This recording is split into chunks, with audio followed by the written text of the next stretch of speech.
Bom dia a todos e sejam bem-vindos mais uma vez para o culto da comunidade de Pedras Vivas, aqui através do canal no YouTube. Como sempre, vamos iniciar nosso tempo nesta manhã e vamos ler alguns versículos do Salmo 33. Salmo 33, versículos 8 a 12. Que toda a terra respeite o Senhor. Tremam diante dele todos os habitantes do mundo, porque ele falou e assim aconteceu. Ele ordenou e assim ficou estabelecido. O Senhor desfaz os projetos das nações, ele impede os planos dos povos, mas os projetos do Senhor permanecem para sempre. Os seus planos duram eternamente. Feliz é a nação cujo Deus é o Senhor. Feliz é o povo que Ele escolheu para si. Palavras do salmista ao povo de Israel há muitos séculos no passado, mas palavras que ainda comunicam para nós hoje a verdade que nós cremos que Deus é soberano. Deus tem planos, Deus tem projetos, Deus tem um propósito em cada momento da nossa vida, em cada momento da humanidade. E nós cremos profundamente nesta realidade da soberania de Deus. Tem sido uma âncora para a nossa fé nos últimos meses e até um ano de desafios por causa do Covid. Nada que nós estamos a enfrentar atualmente possa pôr em perigo a soberania do nosso Deus. E o salmista chega a esta conclusão: feliz a nação cujo Deus é o Senhor. Feliz é o povo que Ele escolheu para si. Vamos orar neste momento. Senhor, nós lemos nestas palavras do salmista a declaração da verdade que o Senhor é em cima de todas as coisas. O Senhor falou e veio a existir a terra e os céus. O Senhor continua a sustentar diariamente e com todo amor e todo cuidado a cada momento das nossas vidas. Os projetos dos homens caem. As esperanças das nações podem desaparecer, mas o projeto e o plano do Senhor continua eternamente, porque o Senhor é eterno.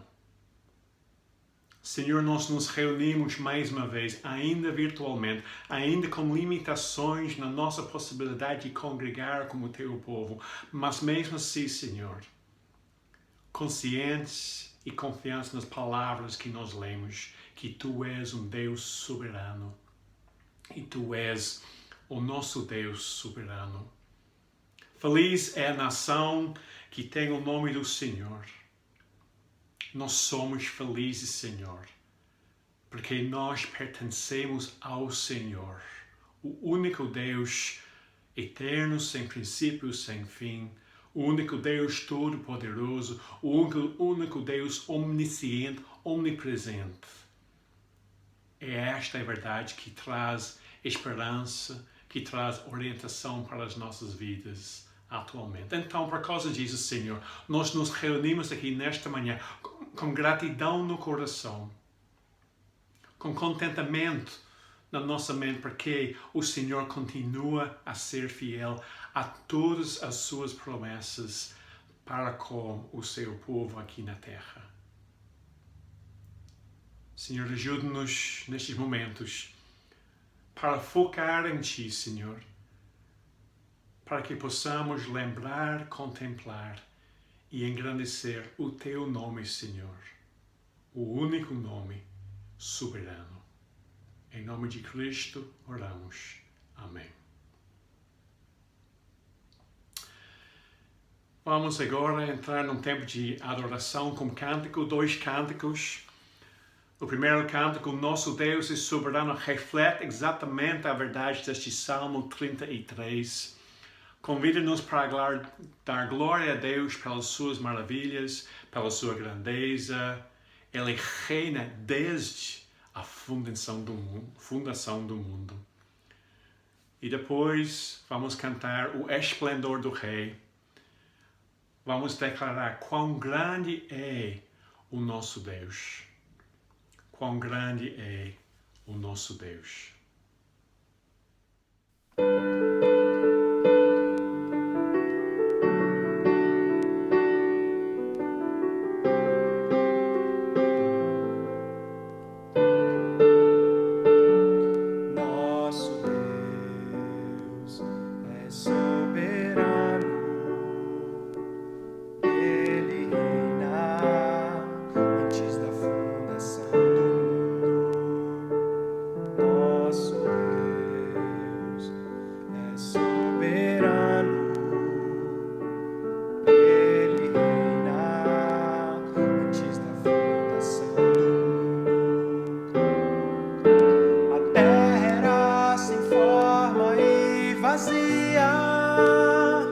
E o Espírito do nosso Deus se movia sobre a face das águas.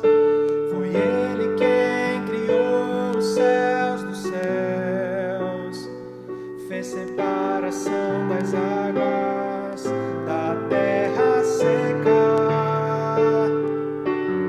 Foi Ele quem criou os luminares,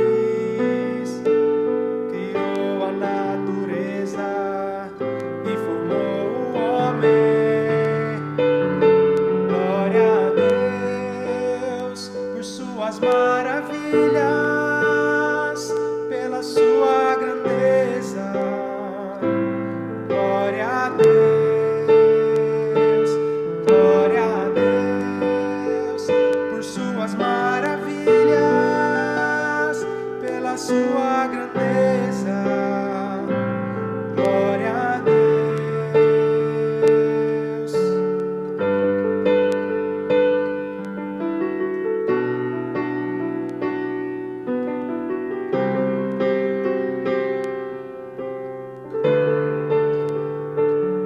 Nosso Deus é soberano, Ele reina antes da fundação do mundo. Nosso Deus é soberano, Ele reina antes da fundação do mundo.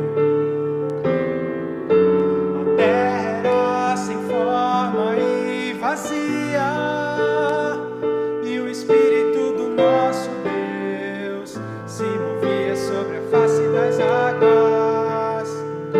Foi Ele quem criou os céus dos céus, fez separação das águas da terra seca.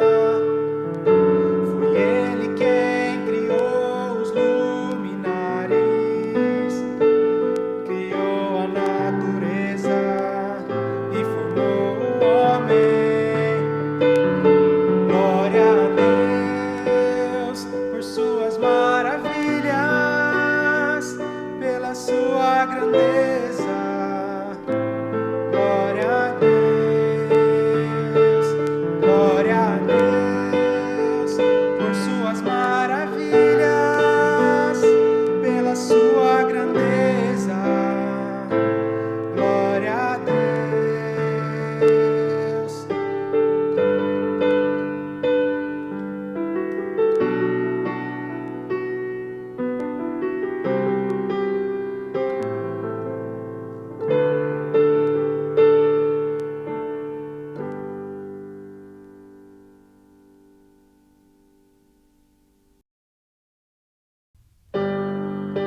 Santo Trino Deus, o Filho aqui viveu,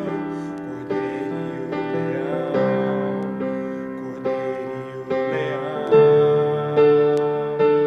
tão grande é o Senhor, cantemos quão grande é o Senhor, e todos hão de ver quão grande é o Senhor.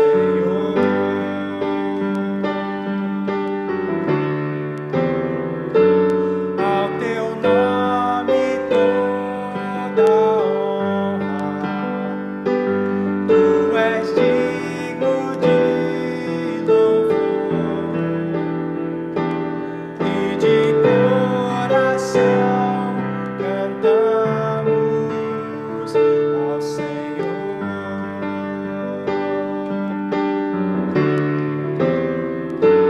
Ao teu nome toda honra, tu és digno de louvor,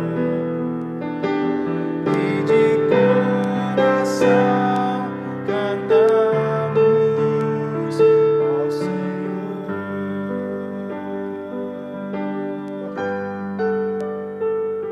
Tão grande é o Senhor, cantemos quão grande é o Senhor, e todos hão de ver quão grande é o Senhor, e todos hão de ver quão grande é o Senhor.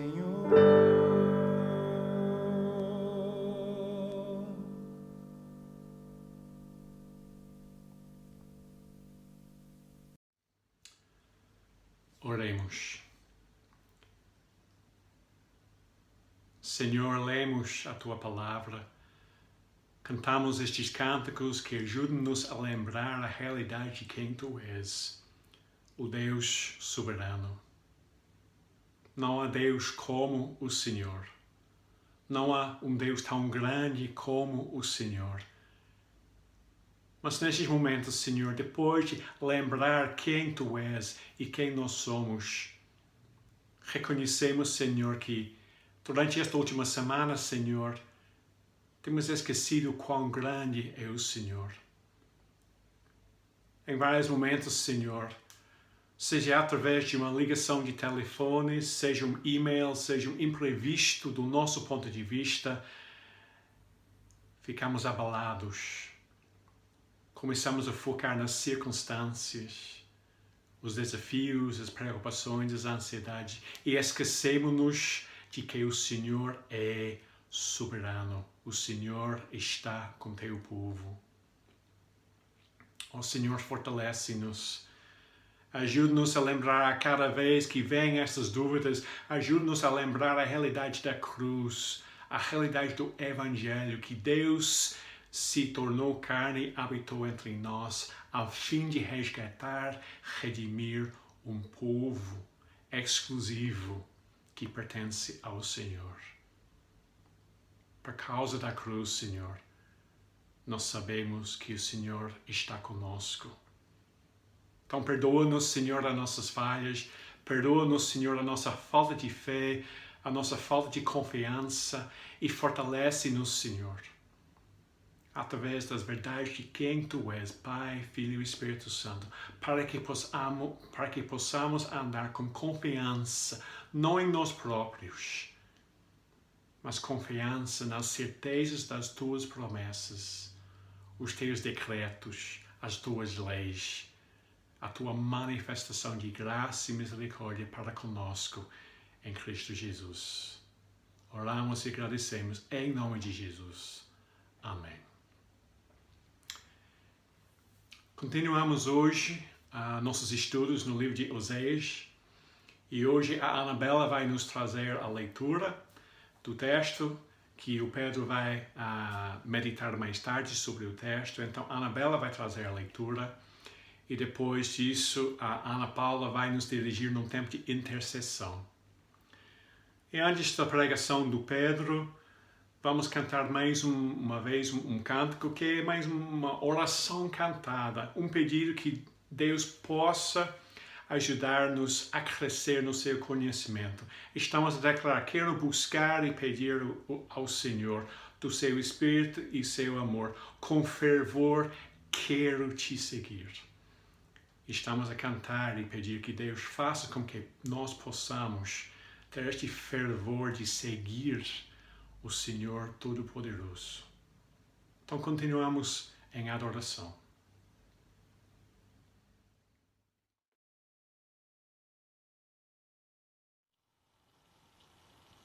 Acusem Israel, vossa mãe, acusem-na, pois ela já não é minha mulher e eu já não sou seu marido. Que ela retire do rosto as marcas da sua prostituição e do peito os sinais do seu adultério. Do contrário, vou deixá-la completamente nua e mostrá-la como no dia em que nasceu. Transformarei a sua terra em deserto e terra seca e farei com que morra de sede. Não terei amor pelos seus filhos, porque são filhos de uma prostituta, uma vez que a sua mãe se prostitui e leva uma vida vergonhosa. Ela mesmo dizia: vou ter com os meus amantes, aqueles que me dão o meu pão e a minha água, a minha lã, o meu linho, o meu óleo e o meu vinho. Por isso, vou tapar-lhe o caminho com uma sebe de espinhos e cercá-la de um muro para não encontrar o caminho. Procurará conquistar os seus amantes, mas não o vai conseguir. Andará atrás deles e não os encontrará. Então dirá: vou regressar ao meu primeiro marido, porque eu era bem mais feliz então do que agora. Ela não compreendia que era eu quem lhe dava o trigo, o vinho e o azeite, o ouro e a prata em abundância, de que servia para o culto de Baal. Por isso, vou tirar-lhe o meu trigo do tempo da ceifa e o meu vinho do tempo das vindimas. Vou-lhe retirar a minha lã e o meu linho, para ela ficar completamente nua. Vou deixá-la nua e envergonhada diante dos seus amantes, e ninguém me impedirá de o fazer. Vou pôr fim às suas alegrias, às suas festas, às suas celebrações da lua nova, dos seus sábados e a todas as outras solenidades. Devastarei as suas vinhas e as suas figueiras, das quais ela dizia: esta é a paga que me deram os meus amantes. Farei delas um matagal que será devorado pelos animais do campo. Vou pedir-lhe contas por ter prestado culto dos ídolos a Baal, pelo fumo dos sacrifícios que lhes oferecia. Ataviada com anéis e colares, corria atrás dos seus amantes, esquecendo-se que eu existia. Palavra do Senhor.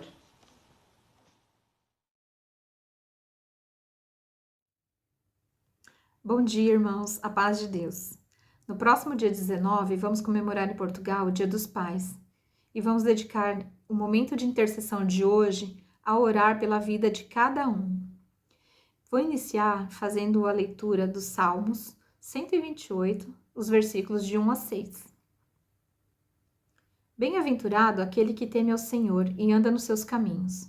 Do trabalho de tuas mãos comerás, feliz serás e tudo te irá bem. Tua esposa no interior de tua casa será como a videira frutífera, teus filhos como rebentos da oliveira à roda da tua mesa. Eis como será abençoado o homem que teme ao Senhor. O Senhor te abençoe desde Sião, para que veja as prosperidades de Jerusalém durante os dias de tua vida. Veja os filhos dos teus filhos. Paz sobre Israel. Que este salmo possa trazer à memória todas as promessas de Deus para a sua vida, pais. As promessas de Deus, ela é fiel e justa para todos aqueles que o temem. É o socorro bem presente na hora da tribulação. O Senhor é fiel e justo. Neste momento, vamos abaixar nossas cabeças e orar ao Senhor, intercedendo pela vida dos pais, para que o Senhor, em sua infinita bondade e misericórdia, sustentem diante de tantas responsabilidades que eles têm, seja como pais, como filhos, como esposos, no trabalho, na sociedade em geral e na igreja. Oremos. Pai, neste momento queremos colocar diante do teu altar, Senhor, a vida de todos os pais da CPV.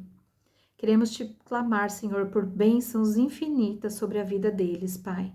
Que o Senhor esteja capacitando, direcionando, orientando, sendo a luz para o caminho deles, Pai, para que temendo a Ti, Senhor, eles consigam dar exemplos com a própria vida aos seus filhos, Pai, porque a Tua própria palavra diz: ensina os seus filhos no caminho que devem andar. Então, Pai, que eles possam, através da sua própria vida, temendo ao Senhor, ser exemplo de bons pais, ser exemplo e ensinar os filhos no caminho do Senhor. Que eles possam reconhecer que são totalmente dependentes de Ti, Senhor. Que eles possam também, Senhor, ser bons esposos para suas esposas. Que eles possam, Senhor, ser o provedor do lar, mas capacitados por Ti, dependentes de Ti, Senhor. Que eles jamais esqueçam disso, Deus, que eles estão totalmente dependentes do Senhor. Que eles possam, Pai, ser vistos nos seus trabalhos, na sociedade, vistos como servos do Senhor, que dá exemplo e que leva a palavra do Senhor a todas as pessoas que precisam dela. Usa, Pai, a vida desses pais. Usa como bem aprouver, Senhor. Toma nas Tuas mãos a cada um, Deus. Direciona, Pai, o caminho que eles precisam seguir, Pai. Que eles possam, Senhor, ser fortalecidos em todos os momentos, Pai, por Ti. Capacita cada um, Senhor. Que o Teu Espírito Santo inunde o coração de cada um, Pai. Que o Teu Espírito Santo incomode, Senhor, a cada um, em todos os momentos, orientando e capacitando, Deus. Nós também oramos, Senhor, neste momento, pelos pais de Portugal. Sabemos, Pai, que muitos não tiveram ainda um encontro verdadeiro contigo. Não conhecem, Senhor, o que é depender totalmente dos Teus cuidados. Não tiveram, Pai, a oportunidade do verdadeiro encontro contigo, Senhor. Que o Teu Espírito Santo possa estar alcançando todas essas vidas desses pais neste momento, Senhor. Que eles possam, Pai, sentir-se abraçados pelo Teu Espírito Santo. Que eles possam, Pai, ser incomodados por Ti, Senhor. A cuidar dos Teus filhos nos Teus caminhos, Pai. Sabemos que muitos perderam o controle das suas famílias, perderam o controle do cuidado com os Teus próprios filhos. Sabemos que muitos não têm a direção vinda de Ti, Senhor. Então nós clamamos neste momento, Pai, pela direção do Senhor na vida destes pais. Que o Senhor, Pai, possa estar presente na vida deles, dando a oportunidade, Pai, de cada um conhecer e se aproximar de Ti, Pai. Clamamos, Pai, por todas essas vidas, por todos esses pais, Deus.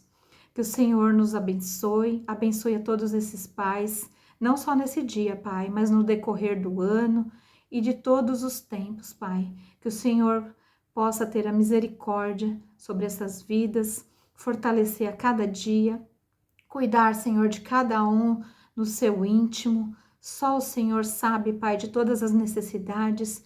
Só o Senhor conhece todos os corações, Pai. Só o Senhor sabe todas as necessidades, Deus. Então entregamos no Teu altar neste momento todos os pais da CPV e todos os pais de Portugal. Sabedores, Pai, de que o Senhor é um Deus bondoso, é um Deus amoroso, é um Deus que não desampara, é um Deus que provê, é o Jeová Jireh. Amém, Senhor. Nós agradecemos em nome de Jesus, Pai, por todas as bênçãos que o Senhor já derramou e que nós cremos que o Senhor continuará derramando sobre a vida de todos os pais.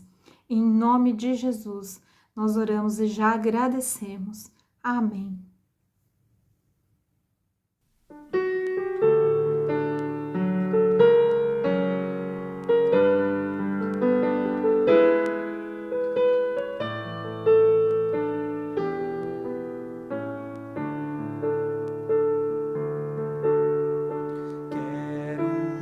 Buscar e pedir ao Senhor do seu Espírito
Bom dia a todos, irmãos. Hoje vamos refletir sobre o segundo texto nesta série de sermões em Oseias, que já foi lido. Mas antes de olharmos para o texto, de mergulharmos, vamos ter mais uma palavra de oração. Nosso Deus, nós te agradecemos pela possibilidade que temos de abrir a Tua Palavra, de meditar nela e de nela, Senhor, conhecermos-te melhor. Pai, neste momento em que vamos olhar para este texto em Oseias, Senhor, que a Tua Palavra fala aos nossos corações, que possamos ver melhor quem Tu és, também conhecermos-nos melhor a nós próprios, Senhor, e que isso resulte em adoração a Ti, Senhor, que isso resulte em corações deleitados diante de Ti, Senhor, e transforma-nos pela Tua Palavra, para que o Teu povo esteja mais próximo de ter Cristo formado em si. Tudo isto pedimos, Senhor, para a Tua glória, no nome do Teu Filho Jesus. Amém.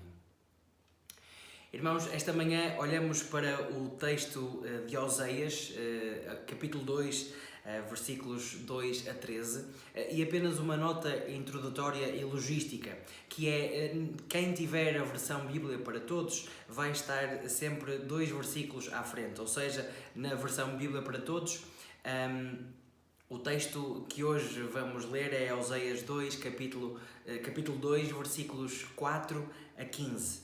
Eu vou referir-me aos versículos da versão mais comum, Almeida, mas vou estar a ler os versículos na versão Bíblia para Todos. Então, por favor, quando eu disser o número do versículo, os irmãos que tiverem a versão Bíblia para Todos vão fazer o favor de acrescentar 2, é sempre somar 2, não é assim tão difícil, e para acertarem qual é o versículo a que me estou a referir. Então fica esta nota prévia. Irmãos, na semana passada começamos a estudar o livro do profeta Oseias e vimos como o casamento de Oseias e Gomer é uma parábola viva em que Deus mostra claramente como é que Ele entende a sua relação com o seu povo. Foi isto que o pastor James nos mostrou.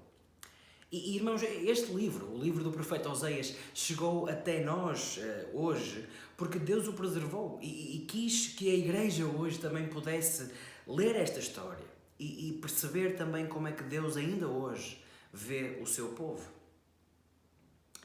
Mas como é que nós vemos Deus? Como é que nós vemos Deus?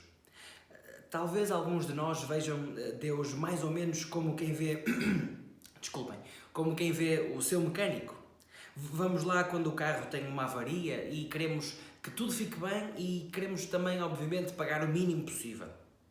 Ou então até podemos ter uma ideia de Deus e ver Deus como se fosse o barbeiro, ou o nosso cabeleireiro ou cabeleireira. Vamos lá uma vez por mês e se o corte não ficar assim muito bem, tentamos encontrar outro barbeiro ou outra cabeleireira melhor.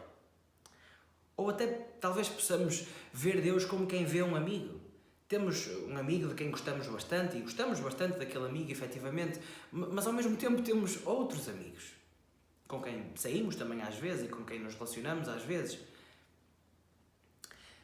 Mas a forma como Deus nos vê a nós, como vê o seu povo, a forma como Deus vê este relacionamento é como se Ele fosse o marido e o seu povo a esposa.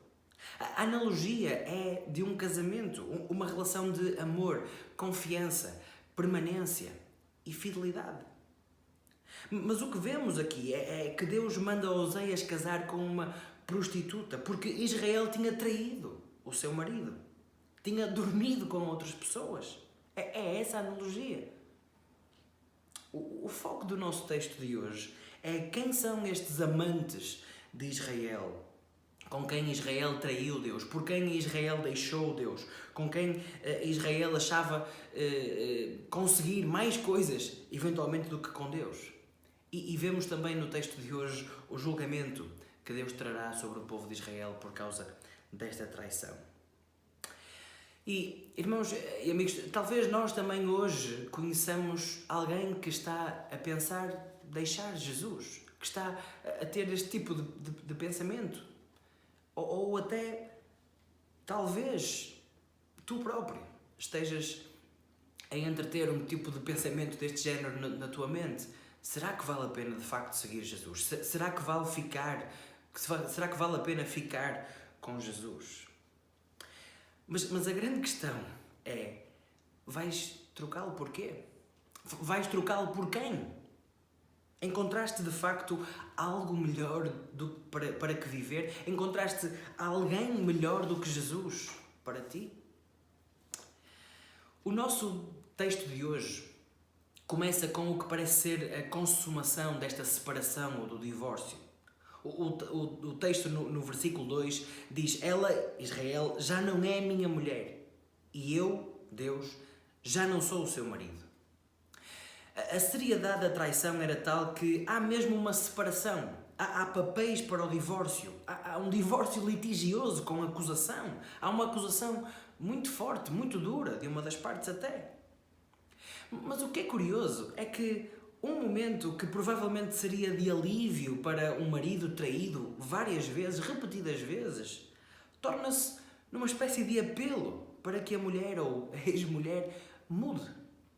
Vejam no versículo 2: acusem Israel, vossa mãe, acusem-na, pois ela já não é a minha mulher e eu já não sou o seu marido. E continua: que ela retire do seu rosto as marcas da sua prostituição e do peito os sinais do adultério. É estranho, porque o marido está a dizer aos filhos que falem com a sua mãe, lembrando-lhe que este divórcio está em andamento e para que perante esta acusação ela deixe a vida de traições e de adultério em que tem estado. E a motivação parece ele não querer que as consequências devastadoras deste divórcio recaiam sobre ela efetivamente. Reparem no versículo 3: de contrário, vou deixá-la completamente nua e mostrá-la como no dia em que nasceu. Transformarei a sua terra em deserto e terra seca e farei com que morra de sede. Não terei amor pelos seus filhos, porque são filhos de uma prostituta, uma vez que a sua mãe se prostituiu se prostitui e leva uma vida vergonhosa.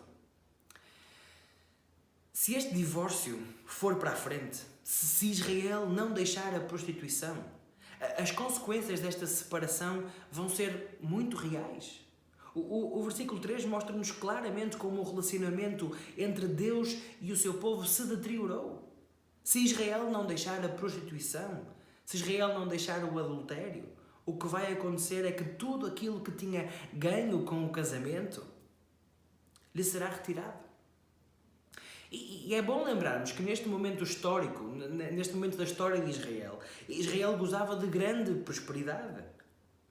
Mas Deus está a avisar Israel que se continuar na vida de adultério que leva, vai ser envergonhada diante de todos. E vai voltar a ser aquilo que era antes de Deus a ter tirado do Egito, que é o dia em que Israel nasceu enquanto nação. Em vez de uma esposa, que agora Israel vai voltar à condição de escravidão. É exatamente como num divórcio, em que uma das partes tem muito mais a perder do que outra. É ficar sem a chave da casa grande, com os empregados, a piscina e o jardim em que nos habituamos a viver. É deixar de ter acesso à conta conjunta, onde está o dinheiro para pagar os jantares requintados e abundantes, para comprar um iPhone novo a cada dia, para pagar a subscrição da Netflix, da HBO, da Disney Plus, a subscrição do Spotify Premium ou até a mensalidade do ginásio. Tudo isso vai acabar. Mas Israel parece não ter percebido bem que era isto que estava prestes a acontecer. É interessante percebermos a relação que Israel tinha com os ídolos, com os quais havia traído Jesus, com os quais se prostituía. Em primeiro lugar, no versículo 5, vemos que Israel é que procurava esses ídolos. Vou ter com os meus amantes. E logo depois percebemos em parte porque é que fazia isto. Reparem, aqueles que me dão, os amantes são aqueles que me dão o meu pão, a minha água, a minha lã, o meu linho, o meu óleo e o meu vinho. há um interesse. Há um interesse em Israel fazer isto. Sabem, às vezes é fácil para nós encontrar justificações caridosas para as traições ou coisas do género. Na altura eu estava mal, não me sentia muito amado, ou estava a passar por uma fase tão difícil no trabalho, e isso em cima da rotina da relação, onde já não havia muita paixão. E de repente parece que a traição se torna menos grave. De certa forma, errada, sim, mas compreensível. Mas, irmãos, a imagem que nós temos aqui da traição de Israel a Deus tem contornos muito graves. Reparem, Israel queria o seu pão, a sua lã, o seu vinho. Israel olhava para os ídolos como a forma de manter a sua qualidade de vida, o garante das boas colheitas, dos bons materiais para ter roupas delicadas e até para os luxos de que aprenderá a desfrutar, como os óleos e o bom vinho. Israel, neste ponto, não tinha abandonado Deus, porque mantinha a sua vida religiosa, as festas e rituais judaicos normais, até continuava a celebrar o sábado, vemos isso no final da passagem de hoje. Mas Israel tinha começado a olhar para o lado e tinha começado a ver que os povos à sua volta tinham deuses a quem eles faziam sacrifícios e ofertas para obter chuvas que garantiriam boas colheitas.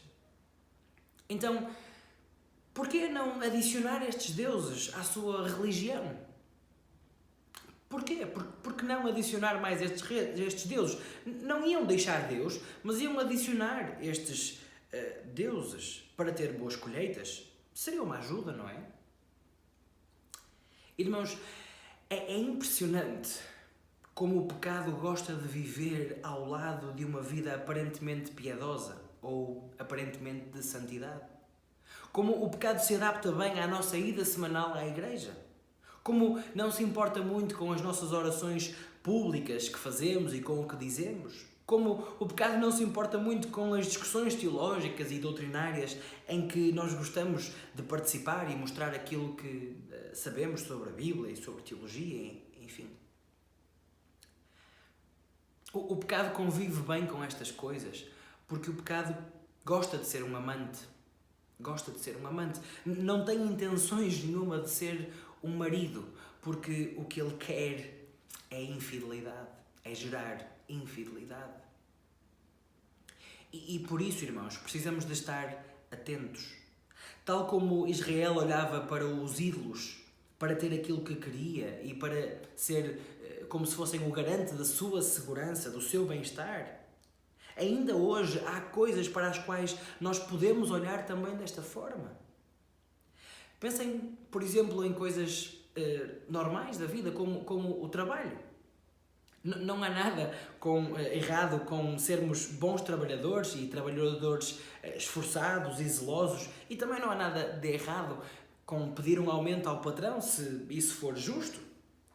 Mas acharmos que por causa do nosso trabalho temos o nosso futuro assegurado, que é o nosso contrato sem termo que nos vai proporcionar uma boa vida com estabilidade, segurança. Se é este o nosso pensamento, estamos a olhar para o trabalho como um ídolo. Sacrificamos-nos nas horas extra e nas cedências que fazemos nos fins de semana de computador ligado e horas até tarde, com a família já na cama. E pensamos que é por causa disso que vamos ter segurança e estabilidade. Pensamos que a segurança e estabilidade que gozamos agora é por causa disso, por causa do nosso esforço e daquilo que o nosso trabalho nos dá. Ou para os estudantes que ainda não trabalham, a sua educação, o seu esforço. Ou para os pais dos estudantes, a educação que querem que os seus filhos tenham. E ouçam-me bem, não há nada de errado com ser bom estudante, muito pelo contrário. Devemos ser bons alunos e ter boas notas e obviamente tentar entrar numa boa faculdade. Não há nada de errado com isso, pelo contrário. Mas temos que ter cuidado para que estas coisas não se tornem a fonte da nossa esperança, da nossa segurança, para não estarmos a fazer ofertas e sacrifícios a estas coisas, para delas obtermos aquilo que elas não nos podem dar, nem garantir. Israel achava que por pagar sacrifícios aos deuses, por lhes fazer ofertas, ia ter mais sorte, ia ter uma melhor ventura, ia ter chuvas e no tempo certo e melhores colheitas. E por isso adicionava este culto aos deuses, a Baal, adicionava isto à sua religião. Uma espécie de sincretismo religioso. Irmãos, e há formas subtis com que à nossa volta isto ainda hoje acontece. E não só à nossa volta, mas talvez nós também cedamos a este tipo de subtilezas equivalentes a este sincretismo que Israel também tinha. Alguém tem um amuleto na carteira? Alguém tem uma saia ou uma camisa da sorte? Quem não bate 3 vezes na madeira? Fazemos piadas com isso, fazemos até na brincadeira, mas fazemos. Ou as raspadinhas que compramos no café, ou o Euromilhões, o Santo António na vitrine do café, entrar com o pé direito num jogo, ou entrar com o pé direito numa entrevista de emprego, ou na sala onde vamos realizar o exame final de uma disciplina. É verdade, nós ridicularizamos estas coisas e mesmo na nossa cabeça, mas por incrível que pareça, nem sempre as pomos completamente de lado. Mas voltando ao nosso texto, vemos novamente uma coisa estranha. Um marido traído, vez após vez, teria todos os motivos e mais algum para se sentir aliviado com o divórcio e nunca mais querer sequer ouvir falar no nome da sua ex-mulher. Mas no versículo 6, vemos novamente que este marido é um pouco diferente do que esperaríamos. Reparem, depois da sua mulher ter dito que ia procurar os seus amantes novamente, depois de a sua mulher continuar a arder de desejo de algum sentido, da necessidade de estar com os seus amantes crescer, lemos de seguida: por isso vou tapar-lhe o caminho com uma sebe de espinhos e cercá-la de um muro para não os encontrar, para não encontrar o caminho.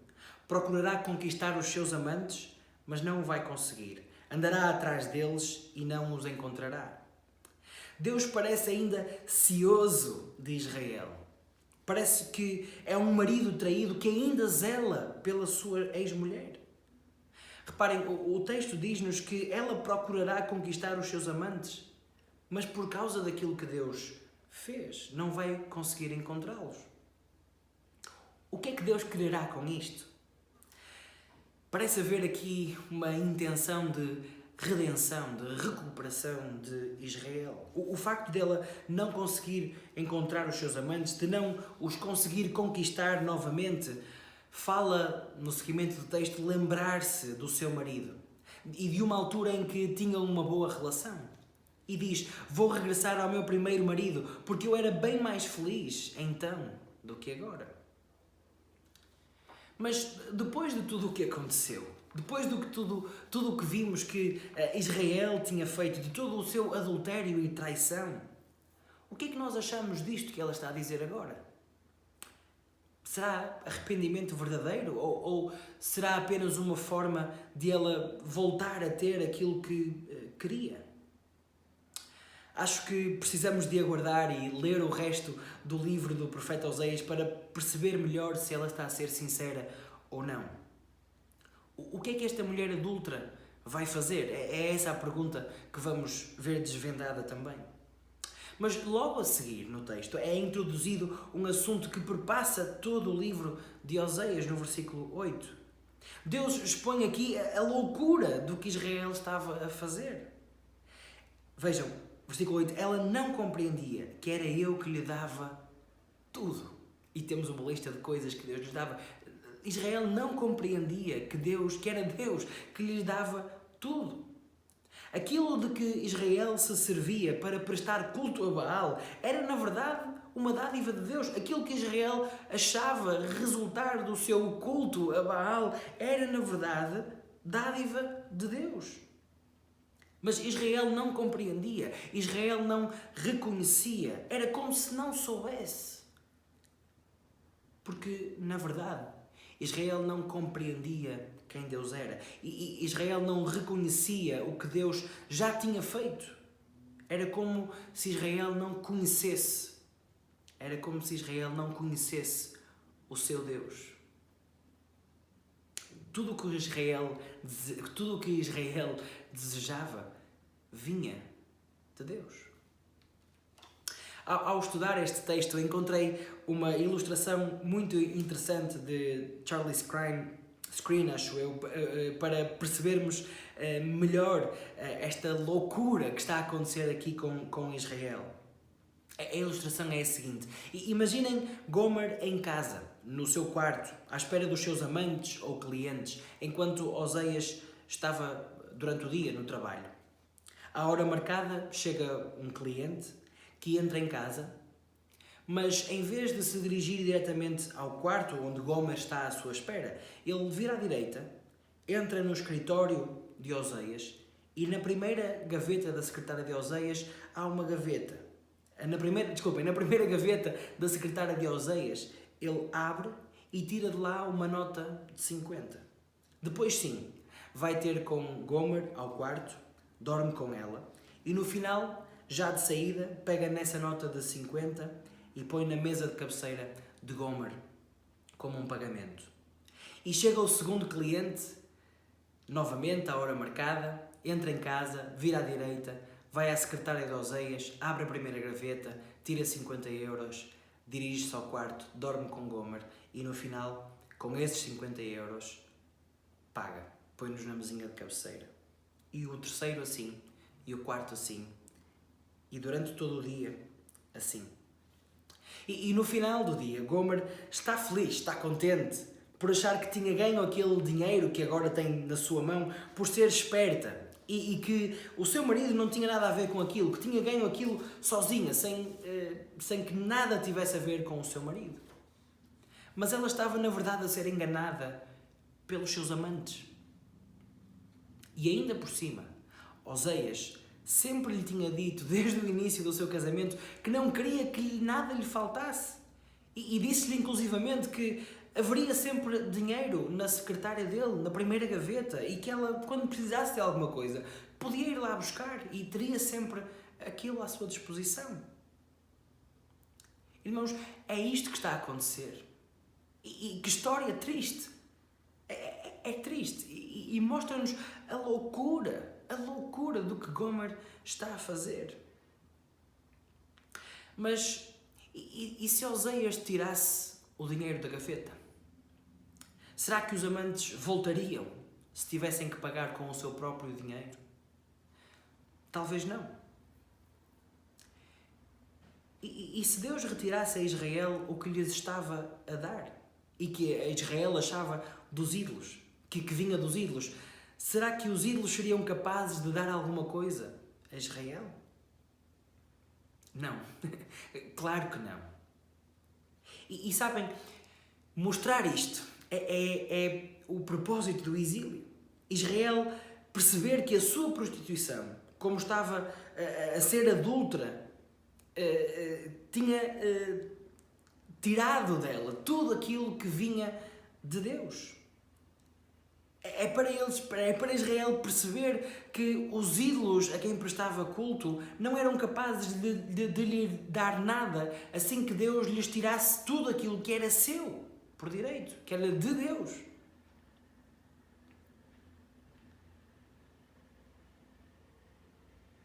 Por isso é que lemos no versículo 9, Deus a dizer: por isso vou tirar-lhe o meu trigo no tempo da ceifa, o meu vinho no tempo das vindimas.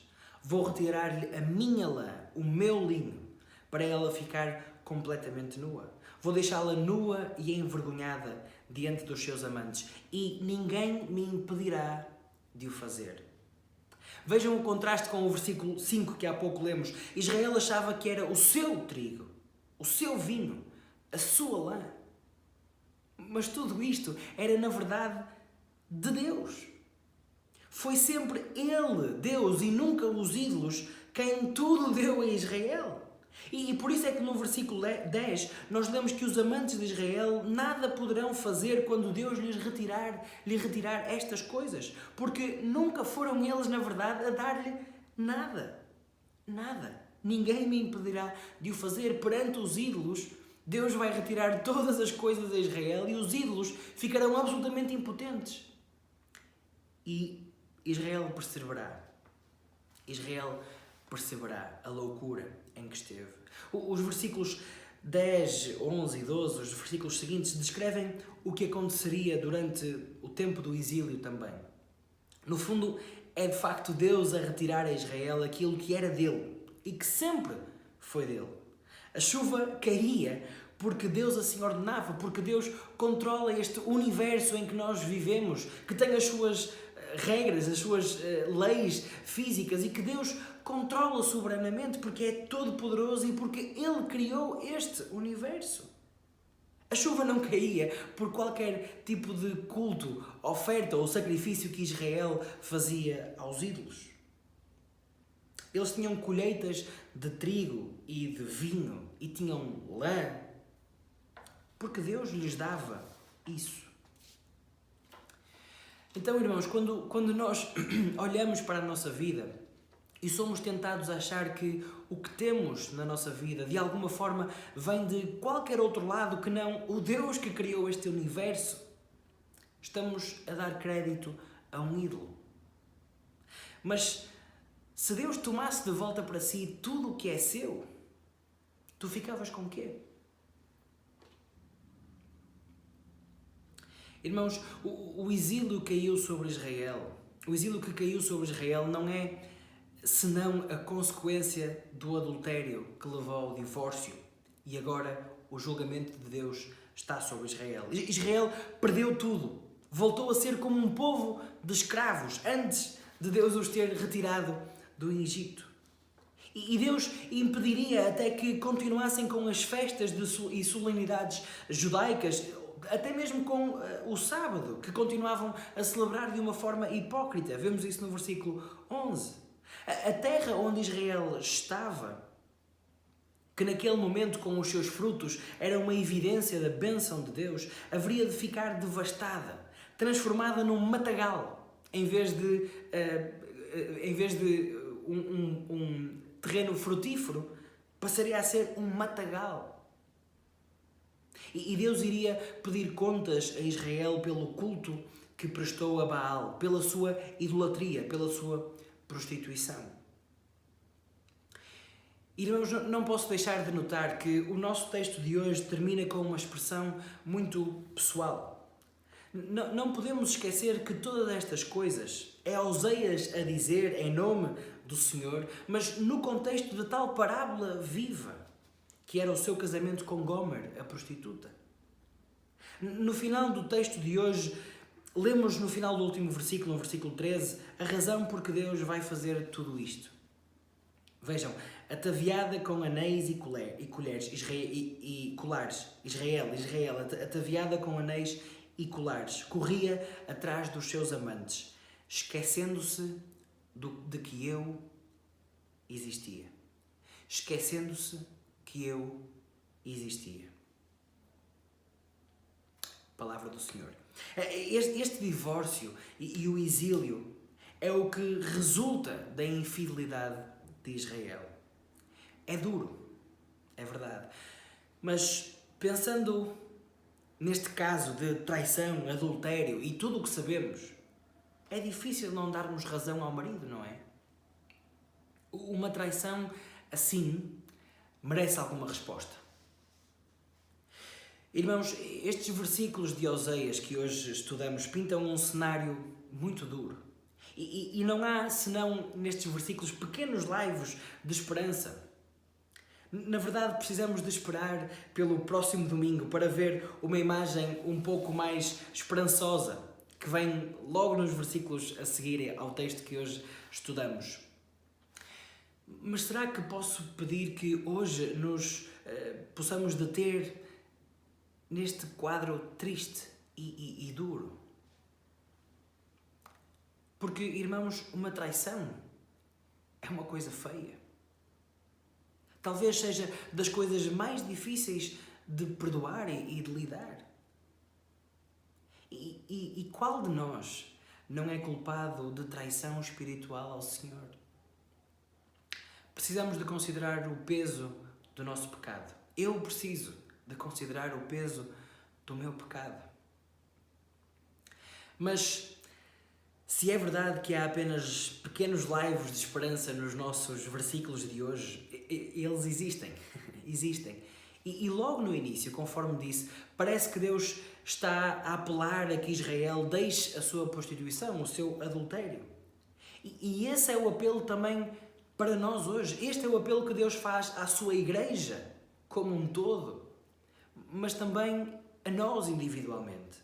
Que deixemos os nossos ídolos, que achamos que nos dão alguma coisa, que o façamos em arrependimento sincero e nos voltemos para o nosso bom Deus, que nos dá tudo. Israel foi deixada nua, foi humilhada publicamente por causa da sua infidelidade. E ao ler isto, irmãos, não pude deixar de pensar em alguém que também foi exposto na sua nudez e humilhado publicamente. Jesus. Foi assim que o nosso Senhor foi crucificado, exposto na sua nudez numa cruz. Ele que foi fiel a Deus em tudo, foi exposto e humilhado para que nós não fôssemos. Foi a nossa infidelidade, o nosso adultério, as nossas traições que expuseram Jesus à nudez e à morte na cruz. E pelo seu sacrifício nós fomos poupados. E pela sua fidelidade e não pela nossa. Hoje podemos gozar do perdão e das bênçãos de Deus. Irmãos, esta é a esperança que temos no Evangelho. Mesmo quando olhamos para nós e percebemos que temos sido infiéis e somos culpados de traição espiritual, sabemos que Jesus levou as consequências do nosso pecado sobre si, que Ele foi exposto na sua nudez na cruz, para que nós pudéssemos hoje gozar do perdão que através dele podemos ter.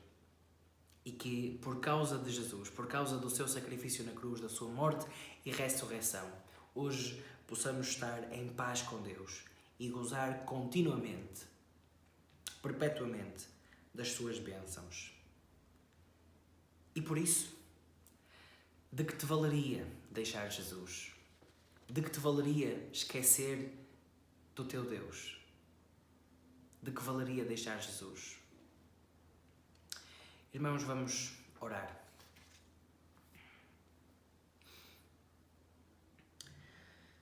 Senhor, nós, ao lermos este texto, somos lembrados da tua grande misericórdia, Senhor, porque mesmo perante a nossa traição espiritual a Ti, Senhor, mesmo nós olhando para coisas que estão à nossa volta e achando que aquilo que temos vem dessas coisas e não de Ti, Senhor, ainda assim Tu providenciaste um caminho para que nós nos pudéssemos, Senhor, reconciliar contigo. Pai, nós te agradecemos porque quando nada nós merecíamos, quando apenas éramos culpados, Senhor, Tu puseste cercas à nossa volta para que nós pudéssemos ver Jesus e não os nossos ídolos, para que pudéssemos vê-lo e perceber que tudo aquilo que temos, Senhor, vem de facto de Ti, através de Cristo. E por isso, Senhor, por nos teres mostrado isso, Pai, nós hoje estamos rendidos diante de Ti, contemplando, Senhor, a Tua beleza e sabendo que em Cristo há esperança. Em Cristo há esperança. Senhor, e por isso nós te damos graças E perdoa-nos, Pai. Perdoa-nos, Pai, quando nós ainda nos viramos para o nosso trabalho, para aquilo que nós temos, Senhor, e fazemos dessas coisas ídolos. Julgamos que aquilo que temos vem de outros sítios que não a Tua grande graça e grande misericórdia para connosco, Pai. Perdoa-nos quando fazemos isso. Perdoa-nos, Senhor, quando acrescentamos práticas estranhas àquilo que fazemos, à nossa fé, Senhor. Perdoa-nos, Senhor, quando não olhamos exclusivamente para Jesus e confiamos exclusivamente nele. Ajuda-nos, Senhor, através do Teu Espírito, a mudarmos, a vermos quais são os nossos ídolos e para que possamos, Senhor, regressar a Ti, o nosso bom Deus, que está de braços abertos à nossa espera, Senhor. Como não amar-te, Senhor? Como não desejar viver para Ti? Pai, Te agradecemos por tudo o que Tens feito em nós e sabemos que aquilo que temos vem de Ti. Senhor, dá-nos esta visão a cada dia. Nós Te pedimos, no nome do Senhor Jesus Cristo. Amém. Irmãos, para respondermos ao que ouvimos, a este texto de Oseias, vamos cantar de seguida Em Cristo Só.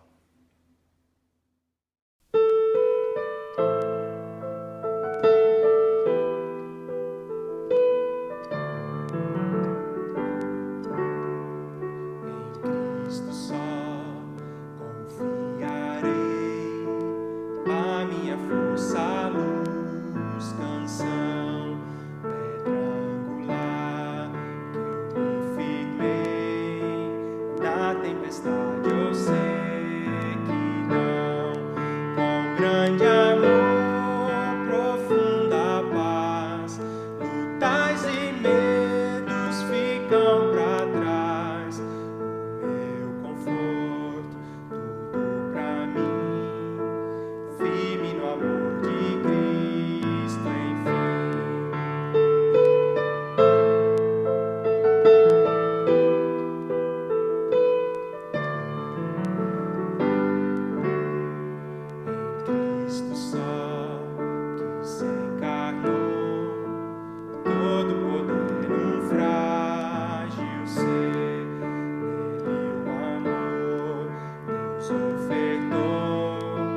Até por não se oferecer, pois lá na cruz o próprio Deus a sua ira satisfez. O meu pecado Jesus levou, por sua morte vivo estou.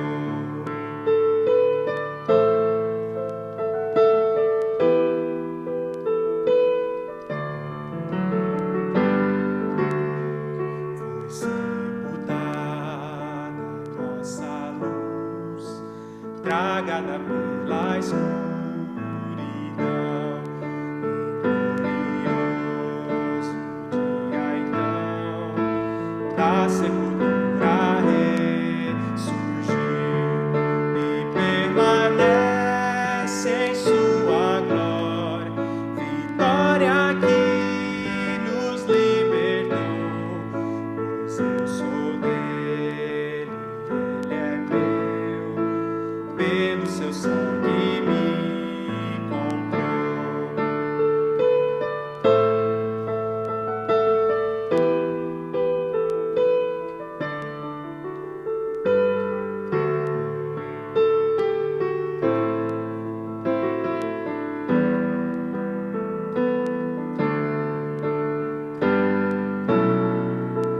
Não há mais culpa, não há mais morte. Esse é o poder de Cristo em mim. Jesus comanda o meu viver, desde o início até o fim. Nenhuma força poderá da sua mão me arrancar, até com ele me encontrar. Firme estarei no seu poder, nenhuma força poderá da sua mão me arrancar.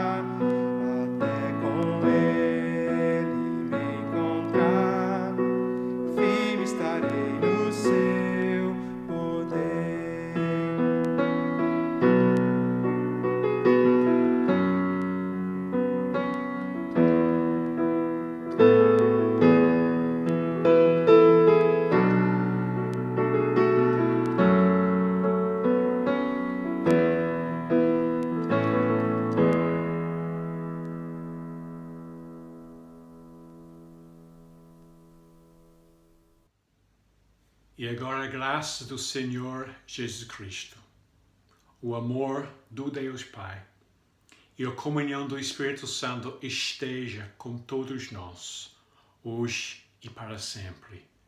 Amém. Continuamos a nos reunir virtualmente na quarta-feira para a nossa reunião de oração às 20 horas.